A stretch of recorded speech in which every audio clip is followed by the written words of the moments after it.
बिस्मिल्लाहिर्रहमानिर्रहीम। अस्सलाम वालेकुम नाज़रीन, आप यूट्यूब चैनल देख रहे हैं। मैं इमरान खान हूँ। नाज़रीन, इमरान खान साहब के जो वकील हैं सलमान सफदर साहब, बैरिस्टर सलमान सफदर, मैं इन्हें अच्छी तरह जानता हूँ।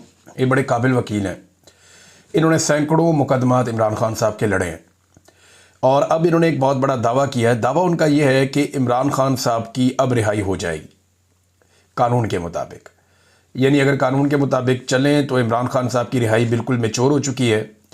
जनवरी से दोनों मियाँ बीवी ने, इमरान खान साहब ने और बुशरा बीबी ने, अपनी ज़मानत हासिल करने के लिए दरख्वास्त दी हुई है और 8-9 माह के बाद अलकादर की हेयरिंग होने जा रही है कल के दिन इस्लामाबाद हाई कोर्ट में। और दोनों की ज़मानत जो है वो कंफर्म है। यानी अगर कोई रुकावट अदालत की जानिब से ना डाली गई तो दोनों को ज़मानत मिल जाएगी और उनकी रिहाई मैच्योर हो जाएगी। यानी असूलन और कानूनी तरीके से इमरान खान साहब को कल रात तक जेल से बाहर आ जाना चाहिए। ये तो बात है वो जो सलमान सफदर साहब कह रहे हैं, या बाकी कानून को जानने वाले लोग या कानूनदान या वकला वो यही बात करते हैं कि इसी तरह ज़मानत हो जाती है। फिर दूसरा, एक खातून की ज़मानत को 10 माह तक रोके रखना, ये भी एक नेक्स्ट लेवल की नाइंसाफ़ी है जिसकी कोई और मिसाल नहीं है, जो बुशरा बीबी के साथ किया गया। फिर देखें ना, इसमें आप एक दो चीज़ों पे और गौर करें। अच्छा, क्या इमरान खान छूटेंगे या नहीं छूटेंगे, मैं आपको भी बताता हूँ। यहाँ पे इमरान खान साहब से एक कानूनी इंतकाम लिया जा रहा है। तोशाखाना केस में पैटर्न इन चीफ जनाब इमरान खान साहब को एक ही हकायक पर मुकदमा में तीसरी बार ट्रायल किया जा रहा है। यानी मुकदमा एक ही नौयत का है, अब तीसरी मरतबा इमरान खान साहब को उस पर ट्रायल किया जा रहा है। तोशाखाना में फ़र्ज़ करें कि एक वज़ीर आज़म है, वो 200 चीज़ें ले गया। वैसे इतनी चीज़ें तो नहीं ले जाते, लेकिन 200-300 चीज़ें भी ले जाते हैं। शरीफ ख़ानदान जितना सामान तोशाखाना से ले गया, अगर हर चीज़ पे एक एक मुकदमा बनाया जाए तो अगले 200 साल उनके ऊपर मुकदमा जो है वो चलते रहेंगे। ये जो काकड़ साहब आए थे निगरान वज़ीर आज़म, ये जो सामान ले गए, अगर इसी तरह एक एक करके मुकदमा बनाया जाए तो ये भी इनकी बाकी ज़िंदगी और इनकी नस्लें यही मुकदमे ही लड़ते रहेंगी। इमरान खान साहब पे एक ही मुकदमे को 3 दफ़ा चलाया गया। यानी पहली मरतबा एक जज हमायूं दिलावर साहब ने 3 साल की सज़ा सुनाई इसी मुकदमे में, फिर ज़रा इसको ट्विस्ट करके दोबारा लाया गया और फिर जज जो है बशीर साहब, उन्होंने 14 साल की सज़ा सुना दी इसी मुकदमे में। और अब तीसरी मरतबा एक और जज के साथ यही मुकदमा ला के फिर अडयाला जेल में ट्रायल किया जा रहा है। तो इमरान खान पाकिस्तान की वाहिद शख्सियत है, दुनिया का आप समझ लें, जिसको एक ही मामले में तीसरी मरतबा ट्रायल किया जा रहा है। एक ही नौयत का, एक ही चीज़ का, एक ही मुकदमा है और तीसरी मरतबा वो ट्रायल हो रहे हैं। इमरान खान साहब के वकील ने एक और बड़ी अजीब बात बताई। उन्होंने कहा, ये 2 टोटल गवाह हैं जो इमरान खान साहब के खिलाफ आते हैं, जो काबिल ज़िक्र है, बाकी तो सारे झूठे ही साबित हो गए हैं। एक इनामुल्लाह शाह, ये इमरान खान साहब के साथ ही होता था। एक सुहेब अब्बासी। अच्छा, ये जब भी आते हैं ना अदालत में तो इनसे कोई सवाल किया जाता है तो कहते हैं जी आज हमें सिर्फ इस तोहफे की हद तक याद हैं चीज़ें, पिछली हम भूल गए। इंसानी याददाश्त है ना, अब ये किसी इदारे की तरह तो काम करते नहीं, आम लोग हैं। तो ये ऐसे गवाह हैं जिनको जो चीज़ें याद दिला के भेजी जाती हैं कि प्रोसिक्यूशन आपसे ये पूछेगी, आपने ये जवाब दे देना है, जज आपसे ये पूछेगा, आपने ये जवाब दे देना है, इस तोहफे से मुताल्लिक आपसे जो भी बातें होंगी वो अपने आप को याद दिला दी हैं। अगर उनसे कोई सवाल करता फलानी चीज़ का बताओ जी, वो मुझे याद नहीं है, ये वाली बात बताओ, मुझे याद नहीं है, वो जो पिछली तुमने गवाही दी थी एक और, वो भी मुझे याद नहीं है, क्योंकि झूठ याद नहीं रहता। लिहाजा इन्हें एक ही तोहफे के ऊपर तैयारी करवा के भेजा जाता है और ये आगे बता दें इस तोहफे की हद तक हमें सिर्फ मालूमात है। अब अंदाजा करें गवाह भी इनके पास कैसे कमज़ोर हैं।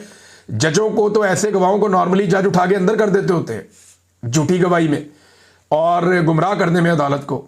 इस जुर्म के अंदर भी ये बंदे अंदर हो जाते हैं, लेकिन यहाँ पे जनाब काम चल रहा है क्योंकि एस्टेब्लिशमेंट इसके पीछे खड़ी है। अच्छा, अब ये वकला को लगता है कि बहुत बड़ा दावा है कि इमरान खान साहब रिहा हो जाएंगे कल के दिन में, लेकिन क्या हो जाएंगे? तो मेरी दानिश में ऐसा नहीं होगा। इमरान खान साहब की रिहाई ऐसे नहीं होगी। अगर किसी वक्त इमरान खान साहब रिहा होंगे भी ना और एस्टेब्लिशमेंट पे बहुत ज़्यादा दबाव होगा इमरान खान साहब को रिहा करने का, तो एस्टेब्लिशमेंट उससे पहले जो एस्टेब्लिशमेंट के अपने बहुत सारे ऐसे लोग हैं जो एस्टेब्लिशमेंट के वफादार हैं या एस्टेब्लिशमेंट जिन लोगों के साथ कंफर्टेबल है, उन लोगों की इमरान खान के साथ तवातर के साथ मुलाकातें शुरू करवा देगी, उन लोगों को रेलिवेंट करेगी और एस्टेब्लिशमेंट कोशिश करेगी कि इमरान खान की रिहाई, चाहे इमरान खान की अपनी जदोजहद के नतीजे में हो, चाहे अवामी जदोजहद के नतीजे में हो, चाहे सोशल मीडिया, आलमी ओवरसीज पाकिस्तानी और इंटरनेशनल और नेशनल प्रेशर के नतीजे में हो, कुछ भी हो, पाकिस्तान की एस्टेब्लिशमेंट कोशिश करेगी कि इसका क्रेडिट वो अपने लोगों को दे जो पाकिस्तान तहरीक इंसाफ में है, या कम से कम ऐसे लोगों को इसका क्रेडिट दे या उनको हीरो बनाए जो पाकिस्तान तहरीक इंसाफ के अंदर एस्टेब्लिशमेंट के एसेट्स हैं। कोशिश मुझे करेगी, लेकिन सोशल मीडिया का दौर है, लोग सारा कुछ खोल कर रख देते हैं। इमरान खान साहब खुद बड़े समझदार हैं। अलीमा खानम बाहर आई और उन्होंने आकर कुछ बातें बताई, इनमें कुछ चीज़ें बड़ी इंपॉर्टेंट हैं। एक तो देखें, मुझे नहीं लगता कि इमरान खान साहब की ऐसी रिहाई होगी। मेरे ख्याल में अलीमा खानम को भी यही लगता है, और उन्होंने भी ये कहा कि ये तोशा खाना में इमरान खान साहब को पहले सजा देंगे और उसके बाद फिर अल कादर में ज़मानत मिलेगी, वरना ये होगा नहीं। क्योंकि बुशरा बीबी को भी अभी अंदर रखना है, वरना बुशरा बीबी को तो अब तक बाहर आ जाना चाहिए था। अच्छा जी, इमरान खान ने कहा कि इन्होंने पहले ही सज़ाएं लिख कर रखी होती हैं और ये सज़ाएं इन्होंने सिर्फ मुझे सुनानी होती हैं। इनके गवाह झूठे साबित हो रहे हैं, वरना अभी तक मैं बाहर आ जाता। इमरान खान साहब ने भी वही बात की। Chief justice Islamabad high court को बड़ी मेहनत करके ये लाए, जैसे इन्होंने 26 तरमीम ये वो सारा कुछ किया, और बार बार वो तारीख मनसूख करते हैं। वो बड़ी मेहनत कर रहे हैं इमरान खान साहब का केस ना लगे। 8-9 माह तो हो गए हैं, इमरान खान साहब का केस लगने ही नहीं दिया जा रहा। जो सबसे इंपॉर्टेंट बात इमरान खान साहब ने की कि वो बार बार आए, इमरान खान साहब ने बार बार इसके ऊपर बात की जब उन्हें मौका मिलता था, और बार बार आकर उन्होंने वादिय तीरा के वाक़े पर अफसोस का और दुख का इजहार किया। इमरान खान साहब ने कहा कि ख़वातीन और बच्चों की शहादत पे उन्हें बहुत तकलीफ़ है। उन्होंने कहा कि मैं 1 साल से कह रहा हूं कि ऑपरेशन ना करें, यहाँ पे कोलेटरल डैमेज होगा, इसके नतीजे में नफरतें बढ़ेंगी और दहशतगर्दी बढ़ती चली जाएगी, और खैबर पख्तूनख्वा की हुकूमत को ट्रैप कर दिया गया है। अफगानिस्तान में भी वो ये कह रहे हैं कि इसी तरह हुआ था, जब अमेरिका दहशतगर्दों के ऊपर अटैक करता था या हमले करता था तो कोलेटरल डैमेज बहुत बड़े पैमाने पर होता था। करज़ई की और गनी के जो 2 अदवार गुजरे हैं, उसमें उन्हें ये बहुत बड़ी प्रॉब्लम हुई है कि तालिबान जहाँ पे भी जाते थे उन्हें बहुत बड़ी सपोर्ट इसलिए मिलती थी कि लोगों के साथ जुल्म बहुत हुआ था ऑपरेशन के नाम के ऊपर। तो ये इमरान खान साहब ने मिसाल दी। फिर उन्होंने कहा जी आसिम मुनीर साहब की जो अफगान पॉलिसी है उस पर शदीद तनकीद की इमरान खान साहब ने। तफसीलात आ जाएंगी, मैं आपके साथ शेयर करूँगा। और कहा जी अफगानों के खिलाफ बयानात भी दिए गए, हमले भी, बेदखलियाँ भी, ड्रोन हमले भी, ये सारी चीज़ें इमरान खान साहब ने कहा गैर ज़रूरी और गलत हैं। आसिम मुनीर साहब सारी दुनिया में जाते हैं, इनको जाना चाहिए था अफगानिस्तान, और अफगानिस्तान जाके अफगानिस्तान के साथ मामलात करने चाहिए थे, क्योंकि पाकिस्तान का अमन वहाँ पे जुड़ा है। इमरान खान साहब कहते हैं कि आसिम मुनीर साहब जो मौजूदा ऑपरेशन हो रहे हैं उससे 2 मकासद हासिल करना चाहते हैं। नंबर 1, उन्हें आलमी सतह पे पजीराई मिल जाए, तारीफ हो जाए कि वो मुजाहिद है जो दहशतगर्दी के खिलाफ खड़ा है और लड़ रहा है। तो ये ऑपरेशन शुरू करके वो एक ये तासुर बनाना चाहते हैं आलमी सतह पे। नंबर 2, पाकिस्तान तहरीक इंसाफ की मुकम्मल तबाही इससे उनको हासिल होगी, क्योंकि तहरीक इंसाफ जो है वो खैबर पख्तूनख्वा में उनकी हुकूमत है। जब इतनी दहशतगर्दी बढ़ेगी, लोगों का कत्लेआम होगा, ऑपरेशन के नतीजे में कोलेटरल डैमेज होगा, तो वहाँ जो इंतज़ामी जमात है वो कमज़ोर पड़ जाएगी। ANP के साथ भी इमरान खान साहब कहते रहे माजी में ये हुआ था। अब अगर आप गौर करें कि ये अफगानिस्तान के बारे में पॉलिसी बदली कैसे, लोग कहते हैं कि इमरान खान और शहबाज शरीफ दोनों की सोच में फ़र्क है। ऐसा नहीं है, ये जनरल बाजवा और जनरल आसिम मुनीर की सोच में फ़र्क है। जनरल बाजवा इस बात के कायल थे कि अफगानिस्तान के साथ हमें मामलात बेहतर करने चाहिए। इमरान खान साहब उन्हें इसमें ओके करते रहे कि बातचीत करो, बैठो, एंगेजमेंट करो, हालात को बेहतर करो। ये इमरान खान साहब की सोच थी। लेकिन दहशतगर्दों को वापस लाने का जो आइडिया था वो जनरल बाजवा का, जिसे इमरान खान साहब की काबीना ने मुस्तरद कर दिया था कि ये नहीं होगा, इस पर मजीद डिस्कशन कर लेते हैं लेकिन ये नहीं होगा और इससे नुकसान हो जाएगा। हमें पहले अफगानिस्तान की हुकूमत को एंगेज करना चाहिए, बातचीत करनी चाहिए। लेकिन फिर इमरान खान साहब की हुकूमत खत्म करके बाजवा साहब ने अपनी मर्जी कर दी और दहशतगर्दों के जत्थों के जत्थे वो पाकिस्तान में बुलवा लिए।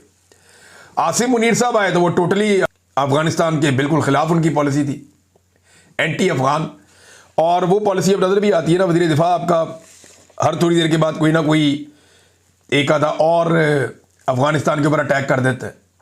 वो कह रहे जी हमारे भाई कोई नहीं है अफगान, हमारे दुश्मन है। ये ख्वाजा आसिफ वज़ीर दिफा बार बार कह रहे हैं। तो इमरान खान साहब ने बड़ी क्लियरली ये कहा कि खैबर पख्तूनख्वा की हुकूमत ट्रैप हो गई है। 4 लोग बहुत ज़रूरी हैं, या 4 जो जगह है वहाँ पे बहुत ज़रूरी है कि आप काम करें ताकि कबायली इलाकों में अमन आ जाए। नंबर 1 अफ़गानिस्तान की हुकूमत, पाकिस्तान की हुकूमत। नंबर 2, नंबर 3 जो पाकिस्तान के कबायली अवाम है, नंबर 4 जो अफगानिस्तान के वहाँ के मकामी अवाम है। ये जब तक आप चारों इकट्ठे होकर फैसला नहीं करेंगे और एक कोऑर्डिनेशन नहीं बनेगी, तब तक आप दहशतगर्दी को कंट्रोल नहीं कर सकते। दहशतगर्दों से किसी किस्म के मामलात नहीं होने चाहिए, उनके खिलाफ कानूनी कार्रवाई होनी चाहिए, लेकिन वो कानून के मुताबिक, एग्रीमेंट्स के मुताबिक और एक मरवजा तरीक़ाकार जो है उसके मुताबिक होना चाहिए। ये नहीं कि आपने जेट तैयारे और ड्रोन हमले और अंधाधुन और किसी को एतमाद में नहीं लिया हुआ, उससे दहशतगर्दी मजीद बढ़ती जाएगी, ये आग लगती जाएगी जब तक कि आप एक कोऑर्डिनेटेड एफर्ट नहीं करेंगे। ये इमरान खान साहब ने कहा। अब नाज़रीन, जो तफसीलात आती हैं बाद में वो मैं आपके सामने शेयर कर दूंगा। एक और नाज़रीन जो डेवलपमेंट है, ये 2 डेवलपमेंट है पाकिस्तान की मईशत के हवाले से बड़ी खौफनाक है। इसमें पाकिस्तान का जो मुआशी तरक्की का मॉडल है वो मुकम्मल तौर पे नाकाम हो गया, और ये मैं नहीं कह रहा, ये आलमी इदारे कह रहे हैं। वर्ल्ड बैंक की रिपोर्ट आई, वो कह रही थी गुर्बत में लगातार इजाफा हो रहा है। 8 साल की बदतरीन गुर्बत की सतह इस वक्त पाकिस्तान में मौजूद है। यानी इमरान खान साहब के पूरे दौरे हुकूमत में पाकिस्तान में गुर्बत इतनी ज़्यादा नहीं थी जितनी अब है। कोरोना वायरस के दौरान भी पाकिस्तान के हालात इतने बुरे नहीं थे जितने अब हैं। और ये जो माशी तरक्की का मॉडल तबाह हो गया, ये क्या है, इसको ज़रा आप समझिए। इन्होंने जो मुआशी तरक्की का मॉडल बनाया ना, मौजूदा हुक्मरानों ने, वो अवाम को नचोड़ने का बनाया और अवाम की जेबों पे बोझ डालने का बनाया। जिस तरीके से ये IPPs को लेकर आए, जिस तरीके से एस्टेब्लिशमेंट ने अपनी मर्जी के फैसले किए, जिस तरीके से SIFC बनाई गई, ये जब लोग गरीब होते चले जाते हैं, कमज़ोर होते चले जाते हैं, तो कोई भी मईशत काम नहीं करती, कोई भी मॉडल काम नहीं करता। तो अब ये मॉडल एक्सपोज हो गया है जो शरीफ खानदान ने, जरदारी खानदान ने या पाकिस्तान की एस्टेब्लिशमेंट ने मिलकर बनाया था। इमरान खान साहब बार बार एक बात करते थे कि ह्यूमन अपलिफ्ट, हमें इंसानों को तरक्की देनी है, हमें इंसानों को ऊपर लेकर आना है, बतौर मुआशरा सारे लोगों को आगे लेकर चलना है। जब कौम उठती है तो पूरा मुल्क उठ जाता है। ये चंद आप अलग अलग पिलर्स को आप उठा लेते हैं तो उससे मुल्क नहीं उठता। ये इमरान खान साहब बार बार कहते थे। जुल्फी बुखारी साहब ने इसको बड़ा अच्छा एक्सप्लेन किया है। वो कहते हैं जी, Pakistan hybrid growth model is collapsing. ये जो हाइब्रिड मॉडल है, दोगला निज़ाम पाकिस्तान में कोलैप्स हो रहा है।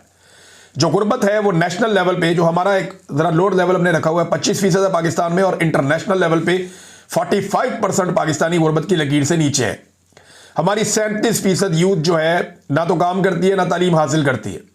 बच्चे स्कूलों में जा नहीं पा रहे, माँ बाप उन्हें पढ़ा नहीं पा रहे, और बच्चों की एक बहुत बड़ी तादाद, यानी पाकिस्तान में लगभग आधे बच्चे जो हैं वो इस वक्त ग़िज़ाई किल्लत का शिकार है, वो अंडर ग्रोथ है, यानी वो पूरी तरह से ग्रो नहीं हो पा रहे। GDP पर कैपिटा ग्रोथ जो है वो 2% है। साउथ एशिया पूरे के अंदर जितनी है उससे आधी है हमारी, यानी इंडिया, अफगानिस्तान, ईरान, बांग्लादेश सारे हमसे आगे, हम सबसे पीछे हैं। ये जो ग्रोथ है हमारी GDP की, उसमें हम पीछे रह गए हैं। और एक्सपोर्ट्स जो हैं वो बांग्लादेश की $55 अरब है और पाकिस्तान की जो है वो $30 अरब है। ये भी एक बड़ी खौफनाक चीज़ है। तो एक विशियस साइकिल चल रहा है लो ग्रोथ का पाकिस्तान में, बढ़ती हुई महंगाई का पाकिस्तान में, बढ़ती हुई गुर्बत का और कर्ज़ों का। और कर्ज़े पाकिस्तान किस तरह ले रहा है, ज़रा ये एक खबर मैं आपके सामने रखूँगा, आप ये देखें, आपको पता चलेगा कि पाकिस्तानियों को कैसे धोखा दिया जा रहा है और कैसे पाकिस्तानियों को ट्रैप किया जा रहा है। मौजूदा हुकूमत ने बैंकों से बहुत बड़े पैमाने पर कर्ज़े लेने का फैसला किया। अब ये जो कर्ज़े हैं ये 1275 अरब रुपए के कर्ज़े हैं, और ये कर्ज़े ले रहे हैं सिर्फ और सिर्फ जो एनर्जी का सेक्टर है वहाँ पे जो नुकसान है उसको पूरा करने के लिए।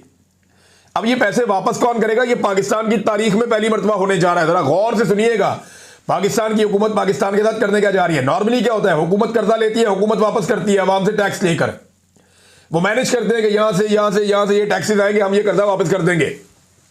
लेकिन इन्होंने आवाम को ही गिरवी रख दिया है। वो कैसे, ये देखिए, 1275 अरब रुपए का कर्ज लिया जाएगा निजी बैंकों से, 18 बैंकों